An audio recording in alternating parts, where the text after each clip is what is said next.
They took both his legs. He took back the sky anyway. There is a category of human being that medicine has no adequate term for. Not brave exactly, because bravery implies fear, overcome in a single moment.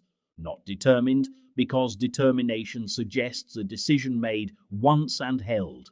What Douglas Bader possessed was something older and more fundamental than either of those words. It was a refusal, a deep, permanent, almost irrational refusal to accept what the world told him his life was now going to look like. The world told him this twice.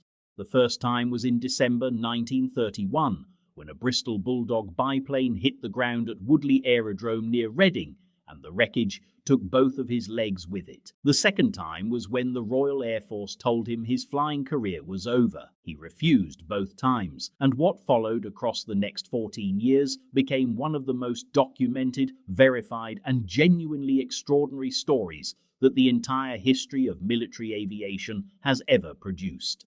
Douglas Robert Stewart Bader was born on February the 21st, 1910 in London. He was the kind of boy who seemed to locate trouble with a precision that suggested he was navigating toward it deliberately. Sport consumed him. Rugby, cricket, squash, anything physical that allowed him to throw himself at something with complete commitment.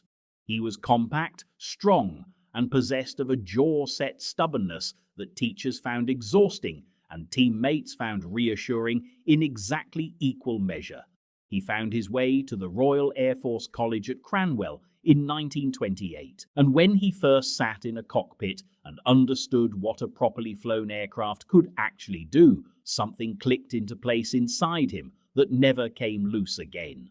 By 1930, he was posted to number 23 Squadron at RAF Kenley, flying Gloucester Gamecock and Bristol Bulldog fighters. He was 20 years old. He was already showing the kind of low-level aerobatic skill that made senior pilots wince and junior pilots gather to watch. He was also, by most accounts of people who knew him, spectacularly difficult to tell what to do. Not disrespectful exactly, not insubordinate in any formal sense, just completely foundationally convinced that he knew what was correct and that regulations which contradicted his judgment were regulations worth ignoring. This quality would eventually save hundreds of lives. It also nearly killed him before the war even started. December 14th, 1931. Bader was at Woodley Aerodrome near Reading. He was 21 years old. The precise sequence of events that led to what happened next has been debated for 90 years. What is not debated is the outcome. He was flying at extremely low level, below the altitude that RAF regulations permitted for aerobatic maneuvers.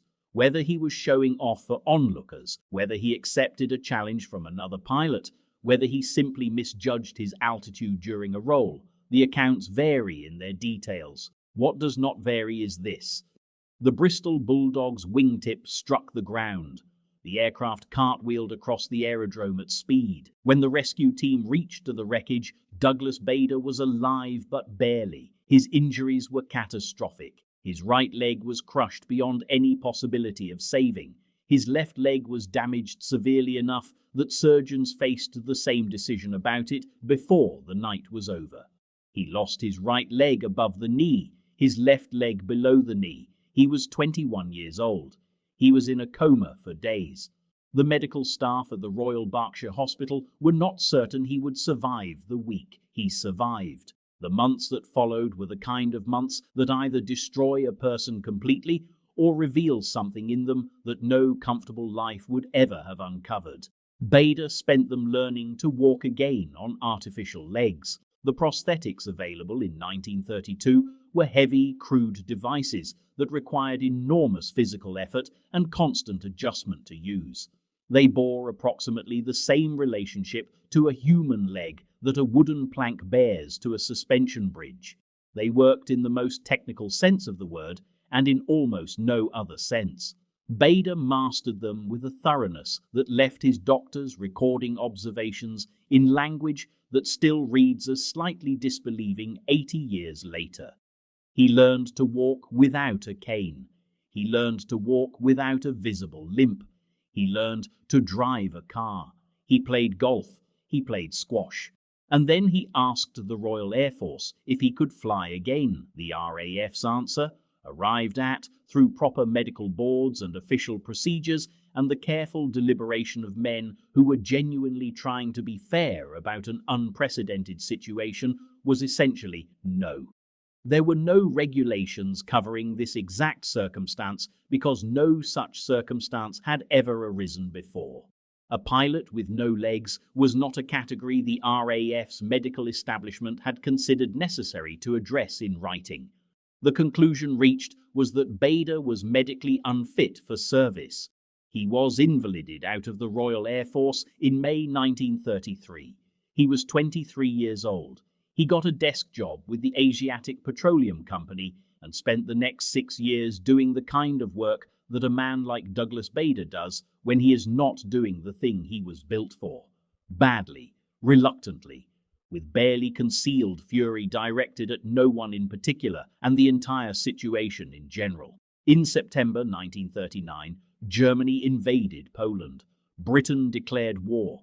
Bader immediately contacted the RAF and asked to come back.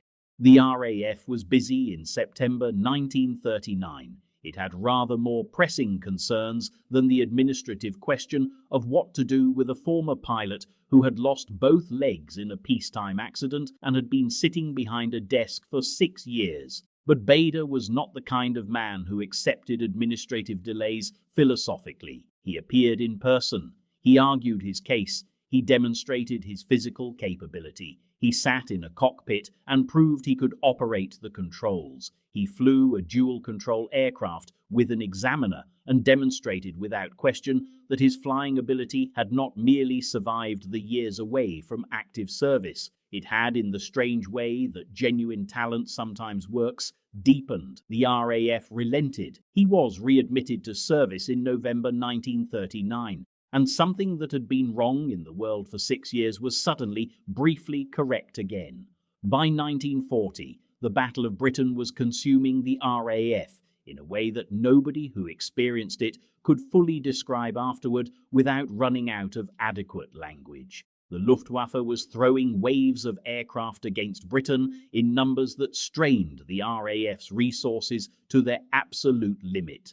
Young pilots were being trained faster than training could actually be done responsibly. Men were flying and dying on schedules that left almost no room between missions to eat properly or sleep enough or process what was happening around them. In the middle of all of this, Douglas Bader was given command of number 242 Squadron, a unit made up largely of Canadian pilots who had watched France fall and were operating under the kind of collective anger that makes men either reckless or extraordinary. Bader made them extraordinary.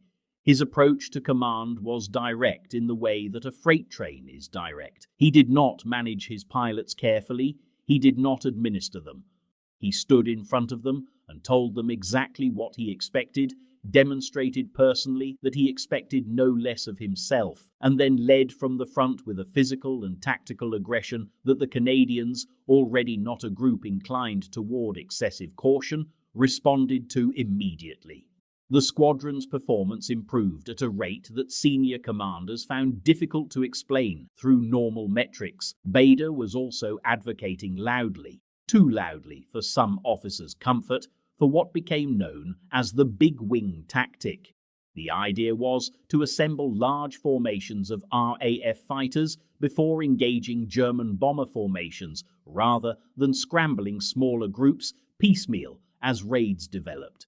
He argued it with the same foundational certainty with which he argued everything. The debate about whether the big wing tactic was correct continues among aviation historians today. What is not debated is how his pilots flew when he led them. His personal aerial victory count grew through 1940 and into 1941. He flew a Spitfire and later commanded a wing of them from Tangmere on the southern English coast. His aircraft was modified, the rudder pedals adjusted to account for the different feel of metal feet rather than human ones. Various controls adapted slightly for his specific physical situation. He managed these modifications so effectively that pilots who flew alongside him frequently had no real awareness of what he was compensating for with every input he made. He simply flew, and he was very, very good at it. His combat reports describe engagements with the directness of a man who found complex language unnecessary when simple language would do. He saw aircraft, he engaged them, he shot them down. By the summer of 1941, his confirmed victory total stood at 22 aerial kills, making him one of the leading aces in the RAF at that point in the war. Then came August 9th. August 9th, 1941 was a sweep mission over occupied France. The RAF was flying offensive operations into French airspace by this period, taking the fight to the Luftwaffe over their own territory rather than purely defending British skies. These missions were called circuses and rodeos in the RAF's operational vocabulary. They were dangerous and often costly, and they were flown with the understanding that casualties would happen. Bader was leading his wing. Over the Pas-de-Calais region, German Bf 109 fighters engaged the formation.